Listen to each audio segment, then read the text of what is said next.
Assalamu alaikum student. Today I am going to start last topic, last part of this chapter, gaseous stage, respiratory disorder. Last lecture में मैंने आपको breathing का mechanism study करवाया था और हमने उसको क्लियरली देखा था कि कैसे ब्रीथिंग का मैकेनिज़्म हो रहा है, कौन सी चीज़ें इन्वॉल्व हैं हमारे ब्रीथिंग के मैकेनिज़्म में। आज हम देखेंगे रेस्पिरेटरी डिसऑर्डर है क्या। जब भी आप देखें हम कोई भी सिस्टम स्टडी करते हैं, जैसे डाइजेस्टिव सिस्टम हमने 9th क्लास में स्टडी किया था, तो हमने उसके डिसऑर्डर को भी आगे डिस्कस किया था। इसी तरह जब भी आप कोई भी सिस्टम स्टडी करेंगे उसके डिसऑर्डर को भी ज़रूर डिस्कस करेंगे। तो हमने रेस्पिरेटरी सिस्टम स्टडी किया और अब हम उसके रेस्पिरेटरी डिसऑर्डर के बारे में जानना चाहेंगे कि वो क्या होते हैं। अगर आप देखें पाकिस्तान में जो रेस्पिरेटरी डिसऑर्डर है वो ज़्यादा कॉमन है और इसकी मेन वजह क्या है, क्योंकि पाकिस्तान में पोल्यूशन ज़्यादा है। पोल्यूशन क्यों ज़्यादा है? क्योंकि जितनी ज़्यादा आबादी होगी किसी भी एरिया में, वहाँ के लोग उतने ही ज़्यादा व्हीकल्स को यूज़ करेंगे। व्हीकल्स से मुराद ऑटोमोबाइल्स हो गए, मीन्स के रिक्शा, कार और मोटरसाइकिल वगैरह। तो हर पर्सन जब मोटरसाइकिल वगैरह यूज़ करेगा तो उतनी ही ज़्यादा पोल्यूशन जो है वो हवा में शामिल हो जाएगी। तो रेस्पिरेटरी डिसऑर्डर ज़्यादातर कॉमन है उन एरियाज़ में जहाँ पे पोल्यूशन ज़्यादा है, और पोल्यूशन एयर पोल्यूशन की बात हो रही है ज़्यादा होना। पाकिस्तान में जो रेस्पिरेटरी डिसऑर्डर का रिस्क है वो ज़्यादा हाई है, ख़ास तौर पे अर्बन एरियाज़ में। अर्बन एरियाज़ यानी कि शहरी इलाकों में, वहाँ पे ज़्यादा आबादी है तो वहाँ पे ज़्यादा पोल्यूशन है। ओके, हम देखते हैं कि रेस्पिरेटरी डिसऑर्डर होता क्या है। रेस्पिरेटरी डिसऑर्डर है क्या? जो हमारे रेस्पिरेटरी सिस्टम में डिसऑर्डर आने की वजह से जो भी डिसऑर्डर कहलाएगा वो रेस्पिरेटरी डिसऑर्डर कहलाएगा। मीन्स हमारे रेस्पिरेटरी सिस्टम में कोई भी इन्फेक्शन हो जाता है तो उसको हम रेस्पिरेटरी डिसऑर्डर कहते हैं। आजकल आपने देखा है कि पूरी दुनिया जो है वो एक रेस्पिरेटरी डिसऑर्डर का शिकार हो गई है। कोरोना भी रेस्पिरेटरी डिसऑर्डर में ही खराबी आने की वजह से होता है। तो हम कॉमन जो रेस्पिरेटरी डिसऑर्डर है पाकिस्तान में वो डिस्कस करेंगे। पहला जो डिसऑर्डर है आपकी बुक में, दैट इज़ ब्रोंकाइटिस। अब ब्रोंकाइटिस क्या है? ब्रोंक अगर इसके हाफ वर्ड को डिवाइड करें, ब्रोन का मतलब है ब्रोंकाई। हमने देखा था जो ब्रोंकाई है वो कैसे बनी थी, जब ट्रैकिया चेस्ट कैविटी में डिवाइड हो गया था उसको ब्रोंकाई का नाम दिया गया था। ब्रोंकाई स्मॉलर ट्यूब्स हैं जिनमें कार्टिलेजिनस स्ट्रक्चर मौजूद होता है। तो और ऐसी डिसऑर्डर जिनके आगे टिस लगा हो, ऐसी बीमारियां जिनके आगे टिस लगा हो, तो उसका मतलब होता है इन्फ्लेमेशन। फॉर एग्जांपल अगर आप देखें गैस्ट्रोइंटेस्टाइटिस मींस कि हमारे डाइजेस्टिव सिस्टम में इन्फ्लेमेशन हो रही है उनकी ट्यूब्स में, तो वो उसमें भी इन्फ्लेमेशन हो जाती है। और इसके अलावा अगर आप देखें हेपेटाइटिस लीवर इन्फ्लेमेशन यानी कि लीवर का स्वेल हो जाना, इट्स मीन वो बीमारियां जिनके आगे टिस लगा हो उनमें उन ट्यूब्स की इन्फ्लेमेशन हो जाती है। सो इसकी डेफिनेशन क्या होगी? सिंपल सी, इन्फ्लेमेशन ऑफ ब्रोंकाई और ब्रोंक्यूल्स, यानी कि ब्रोंकाई और ब्रोंक्यूल्स का इन्फ्लेमेशन हो जाना मीन्स स्वेलिंग हो जाना। और इसकी वजह से होता क्या है बच्चों, जब इन्फ्लेमेशन हो जाती है ब्रोंकाई की या ब्रोंक्यूल्स की, तो उससे म्यूकस की सिक्रीशन होना शुरू हो जाती है। म्यूकस क्या होता है? एक मटेरियल होता है। अगर आप देखें हमारे ब्लड में, हमारे ब्लड वेसल्स में, हमारे रेस्पिरेटरी सिस्टम में एक ख़ास किस्म का केमिकल मौजूद होता है जिसका नाम क्या है? हिस्टामिन। हिस्टामिन की प्रोडक्शन ज़्यादा हो जाने की वजह से वो क्या करता है, वो एक्सेसिव सिक्रीशन कर देता है हमारे ब्रोंकाई और ब्रोंक्यूल्स में। म्यूकस की ज़्यादा सिक्रीशन शुरू हो जाती है और सिक्रीशन ज़्यादा होने से क्या होता है, जो ब्रोंकाई और ब्रोंक्यूल्स की ट्यूब्स हैं वो स्वेलिंग उनमें होना शुरू हो जाती है। Swelling in tubular walls and narrowing of tubes.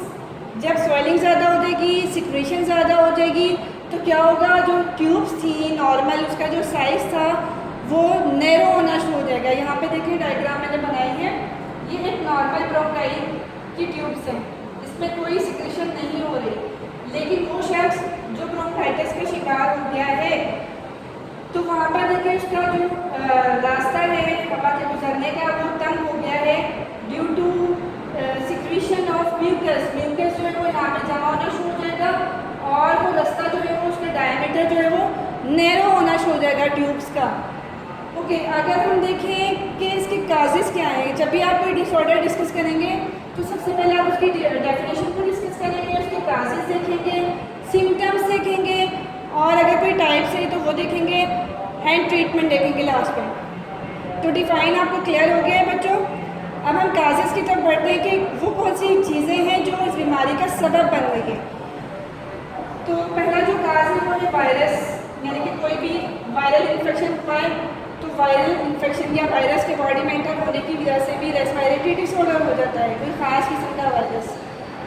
इसी तरह बैक्टीरिया के एंटर होने से भी ख़ास किस्म के बैक्टीरिया जो है वो इस बीमारी को फैला सकते हैं। और third one is chemicals. Chemicals से मुराद कोई भी ऐसा केमिकल जो हमारे रेस्पिरेटरी डिसऑर्डर में इरिटेशन काज करे। फॉर एग्जांपल, ऐसा शख्स जो स्मोकिंग करता है तो वो फ़ौरन ब्रोंकाइटिस का शिकार होना शुरू हो जाएगा आहिस्ता आहिस्ता। टोबैको स्मोक या कहीं पे कूड़ा या आग जल रही है, वहाँ पर आपके घर के करीब आग वगैरह चल रही है और आप उधर रहते हो, कोई आप फैक्ट्री एरिया में रहते हो, तो उसमें से रिलीज़ होने वाले जो केमिकल्स हैं वो आपके रेस्पिरेटरी सिस्टम को डैमेज कर सकते हैं, आप ब्रोंकाइटिस का शिकार हो सकते हैं। अब हम चलते हैं सिम्टम्स की तरफ। किसी भी जो रेस्पिरेटरी डिसऑर्डर का जो मेन सिम्टम्स है वो है कफ। कफ मीन्स खांसी। आप अभी रेस्पिरेटरी डिसऑर्डर डिस्कस करेंगे नेक्स्ट भी, तो उसमें जो मेन सिम्टम होगा तमाम रेस्पिरेटरी डिसऑर्डर में वो कफ है। नेक्स्ट है हमारे पास माइल्ड व्हीजिंग। माइल्ड व्हीजिंग क्या होती है कि सांस जब वो ले रहा है पर्सन जो ब्रोंकाइटिस का शिकार है, उसकी विस्लिंग की आवाज़ आना, सीटी की आवाज़ आना, सांस लेने में दुश्वारी, और उसकी सांस वैसे सीटी यानी कि विस्लिंग की आवाज़ आना, विसल की सीटी की ख़ास आवाज़ आना, फीवर बुखार हो जाना, चिल सर्दी लगना, एंड शॉर्टनेस ऑफ ब्रेथ सांस का फूल जाना, ख़ास तौर पे उस वक्त जब वो कोई हार्ड जॉब कर रहा है, कोई एक्सरसाइज कर रहा है, ठीक है, कोई मेहनत या मुशक्क़त का काम कर रहा है, उस वक्त उसकी शॉर्टनेस ऑफ ब्रेथ होगी, उसका सांस फूल जाएगा फ़ौरन। ये इसके कॉमन सिम्टम्स थे। अब हम चलते हैं टाइप्स की तरफ। ब्रोंकाइटिस की 2 टाइप्स हैं। ब्रोंकाइटिस 2 तरह का हो सकता है, एक्यूट एंड क्रॉनिक। कोई भी बीमारी 2 तरह की हो सकती है, एक्यूट एंड क्रॉनिक। एक्यूट से मुराद अगर कोई शख्स किसी भी बीमारी का थोड़े अरसे के लिए अफेक्ट हुआ है, वो बीमारी उसके ऊपर थोड़ी अरसे के लिए अफेक्ट हुई है वो और वो रिकवर हो गया है वो पेशेंट, तो वो एक्यूट डिसऑर्डर का शिकार था। अगर कोई शख्स लंबे अरसे के लिए किसी बीमारी में मुब्तला हो गया है तो वो क्रॉनिक डिसऑर्डर कहलाता है, और उसमें उसका डैमेज भी हो जाता है जिस किस्म की बीमारी में मुब्तला होता है। फॉर एग्जांपल, अगर वो रेस्पिरेटरी डिसऑर्डर का शिकार हो गया है, ब्रोंकाइटिस का शिकार हो गया है, तो उसमें उसके ब्रोंकाई एंड ब्रोंक्यूल्स डैमेज हो जाएंगी। अब हम एक्यूट ब्रोंकाइटिस को देखते हैं।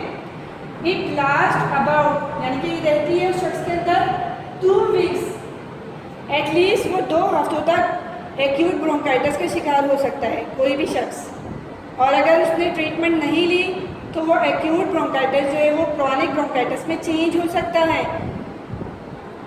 एक्यूट ब्रोंकाइटिस में पेशेंट रिकवर हो सकता है अगर वो ट्रीटमेंट ले ले, प्रिकॉशंस कर ले, और उसको कोई डैमेज भी नहीं होगा, उसकी ब्रोंकाई या ब्रोंक्यूल्स डैमेज नहीं होंगे। जबकि chronic bronchitis it last about 3 months to 2 years.